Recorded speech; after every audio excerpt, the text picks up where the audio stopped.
Alright, AP Psych, we are in video number 5 for Unit 3, Biological Basis of Behavior, still talking about the very important brain. And so, two main ideas left to mention concerning the brain. You know the major parts and their functions. Let's talk about the brain's plasticity. The brain's ability to reorganize after damage is quite amazing to witness. The thing is, neurons don't regenerate easily like skin cells.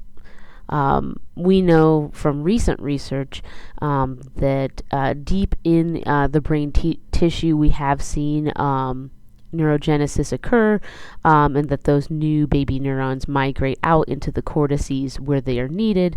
But again, not a whole lot is known about that. What is known is that the neural tissue that is not damaged can actually reorganize itself in response to damage. There's actually examples of research that's been done on individuals who are blind and watching their occipital lobe take over concerning the reading of Braille, something that normally would be considered the sense of touch not being associated with the occipital lobe. So we do see the brain kind of help in times of need. You actually don't even have to have damage for neurons and neural connections to strengthen.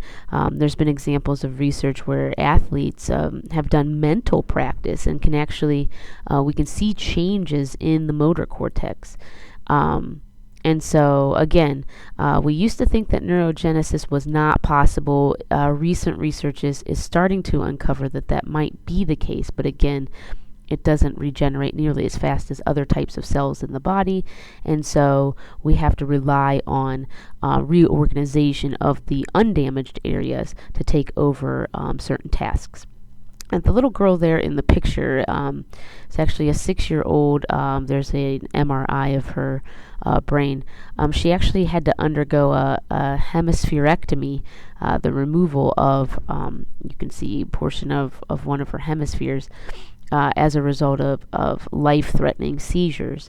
And we can see here that she seems to be in her dance recital here functioning much like a normal 6-year-old would.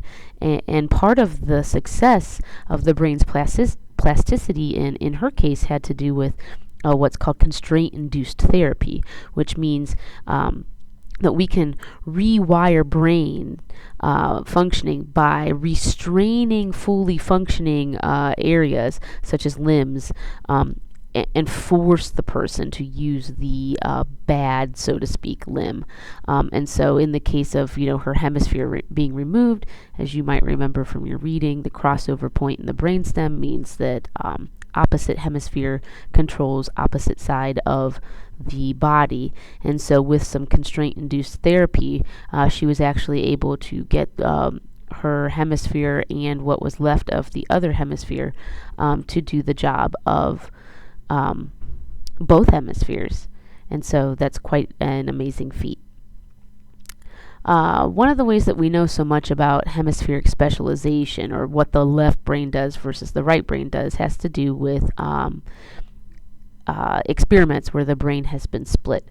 And so before we continue, just to kind of dispel a common myth, maybe you've seen tests of this nature, you've maybe taken one in another class, resulting in telling you whether or not you were left brain or right brain.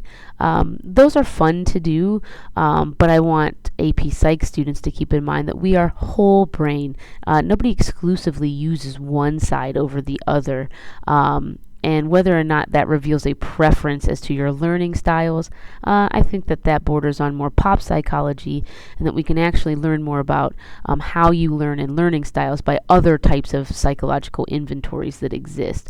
And so don't get hung up on this is a left brain thing or this is a right brain thing exclusively, because in fully functioning brains, both sides are working in tandem. But it is fascinating to look at some of these experiments. And so you actually read about some of these in your summer reading of 40 studies. Vogel and Bogan actually were the two original researchers that thought that life-threatening seizures could be stopped by severing that corpus callosum, or severing that connection between the two cerebral hemispheres.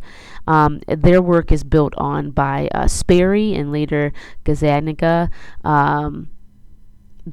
Sperry and Gazzaniga were the ones that you learned about in 40 studies, doing research on the split brains of cats, and then Gazzaniga later doing research on the split brains of people.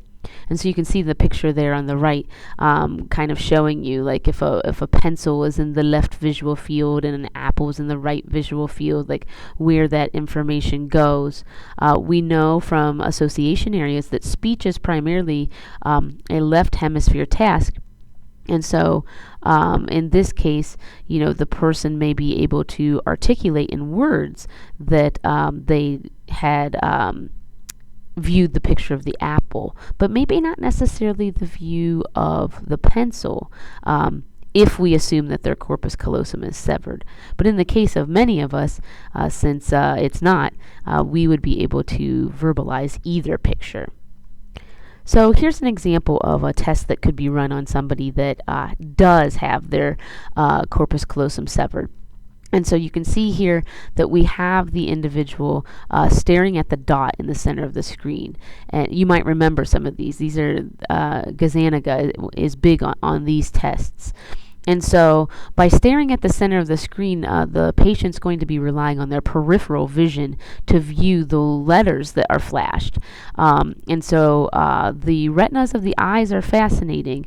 If we go back and look at this picture, notice that it's not just the left eye going to the right brain, but the left visual field of both eyes going to the right brain. And so we could go back again and look at our little girl here that had the surgery. Notice that the occipital lobe remains intact for that very reason, that to remove any part of the occipital lobe would mean that she would be blind in either the left or right visual field, because the eye has its retina split.